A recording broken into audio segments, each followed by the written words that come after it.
Hey everybody, it's Ernest Chapman with the Magic Music Method. Thank you so much for checking out my videos, for liking, for sharing, for subscribing to the YouTube channel. Today I'm going to talk about how to program the subconscious mind. There are 7 basic steps and I use them on a regular basis in my private lessons with my students. Some of you who have taken lessons with me will actually recognize some of this information and some of you will not, so this will be new for some people. The 7 basic steps. Okay, number 1, it's very important to relax. So I'm going to write that here. Relax is the first step. And if you relax, and if you breathe, and you just center yourself, and calm down, it's way easier to do all the other stuff. The second thing is to slow down. And when you're learning a piece of music, when you are repeating something over and over again, every time you repeat it, your muscle memory is being programmed. Your mind is learning and you're giving yourself the information. So you got to find your speed limit. The speed limit is the way I like to describe the speed or the tempo where you know you're going to make a mistake. And if you go past that speed limit, things are going to get kind of weird. If you're driving a car and you go past the speed limit, well, let's face it, the speed limits are set for other reasons, but let's say if you go beyond your ability to control the car, you're probably going to wreck the car. If you drive 100 miles an hour and you try to take a sharp turn, you're going off the road, you're going in the ditch. We don't want that to happen when you're learning how to play music, when you're working on something and when you're repeating things over and over again. So the speed limit is very important, and it's a very good idea to find that speed limit for any given thing. It doesn't matter what you play, violin, piano, guitar, if you're a singer. The speed limit is important. Once you find that speed limit, stay under the speed limit when you're working on memorizing a piece of music. So if you stay under the speed limit, something will happen. Most people get kind of impatient. So I've looked for ways to overcome that. And one of my teachers, one of my instructors is Deepak Chopra. I've learned a lot from him, and one thing I learned from him was to become the observer of my thoughts. So when you become the observer of your thoughts, it's a lot easier to calm down, relax, and go under the speed limit. If you're observing your thoughts, it's almost like you're the audience and you're watching yourself perform, even though it's not a performance, because you're just working on some new thing, you're going over something. If you observe your thoughts, you can then filter for negativity. You can actually keep bad things out. You can keep things positive and on target and on course. So it's very important to relax, slow down, find your speed limit, and become the observer of your own thoughts. And at that point, you need to allow your nervous system to imprint the information. This is something you can do consciously. You can consciously allow your nervous system to receive information and to deeply imprint that information. And you can do it by experiencing timelessness.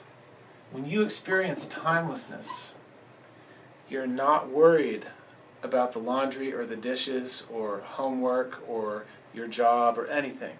And in fact, you might be late for the next thing because you just forgot what time it was, because you got so wrapped up in doing whatever you were doing musically that you lost track of time. If you're experiencing timelessness, then your nervous system is paying attention to what's happening, because it's just eating it like food. Music is like food. And it doesn't even matter what you eat the food with. You can eat the same food with a fork, you can eat with a spoon, with chopsticks. It doesn't matter what instrument you play. Music is like food. So you can eat music with any instrument. And you can experience timelessness and allow your nervous system to imprint muscle memory patterns with any instrument. So the next thing you want to do, after you've spent a little bit of time in this area in the top part, is you really want to let your mind wander for just a second, okay? And that's kind of a palate cleanser. So you let your mind wander, let it kind of go outside the bounds for a minute, and a palate cleanser. And it's almost like you distract yourself for just a moment from what it is that you're doing, so that when you come back to it, it feels fresh. And this idea is based on the Pimsleur method. If any of you have studied foreign languages, you may have run across the Pimsleur method. The Pimsleur method has a concept that I think is absolutely brilliant. It's called graduated interval recall. graduated interval recall basically says that if you repeat a concept or some kind of thing over and over again at these intervals of time, that it will become memorized, it will become subconscious. In language, that would be hearing a word like puerta, and then you say door, and then 5 seconds later someone says it again, puerta, and you say door. 25 seconds later, they say it again, so wait 25 seconds, puerta, and you say door. And then 2 minutes later, puerta, and they say door. 10 minutes, 1 hour, 5 hours, 1 day, 5 days, 25 days, 4 months, and 2 years. That might seem like a lot. I have experienced this throughout my entire life, that in music, this graduated interval recall concept is totally the way it works. Basically, you learn a piece of music, da-da-da-da-da-da-da, and you do it really slow. I'm like singing into the camera, this is hilarious. You do it really slow, and then you become the observer of your thoughts, you're under your speed limit, your nervous system imprints the muscle memory pattern required to play the phrase. You experience timelessness, you lose track of time, because you're doing it for the right reason. You feel good about it, and you're relaxed, and you're a step back, you're observing yourself. And your mind starts to wander. Now I'm doing something else. All right, cool. But then you get back to it. You don't lose the focus. At that point, you've gone through a few of these.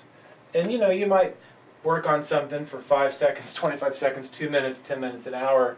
5 hours later, you might come back. You might go about your day and come back home and pick up your instrument and try it again. This is graduated interval recall. And it's based on the Pimsleur method. And it's a wonderful way to look at musical memory. It's a way to take things from your short-term memory and put them in your long-term memory. And this is all about memorizing things. So if you remember from last week's video, you'll remember that I was very specific. I said, don't practice, work and play. And I was very clear about what work meant and what play meant. I talked about time management, and I talked about forgiving yourself for your mistakes. So if you combine those two things, last week's video with this video, you can see how they fit together. So I would love to see some comments on this. I would really love to see more conversation about how these concepts are helping, and anything that you guys want, next time. What kind of a video do you want next time? My goal with this is to eventually incorporate all this into a system that it's going to be a book, and it's also going to be a video training series. Every single one of these ideas will be demonstrated on an instrument. I play piano, bass, guitar, and drums, and I sing, so I'll demonstrate some of them. I've got about 35 or 40 students, so some of them may get involved, and then I know a lot of great musicians. So if you're a great musician, you're a student, you want to get involved, send me a comment, email me. I'd love to hear from you. Thank you.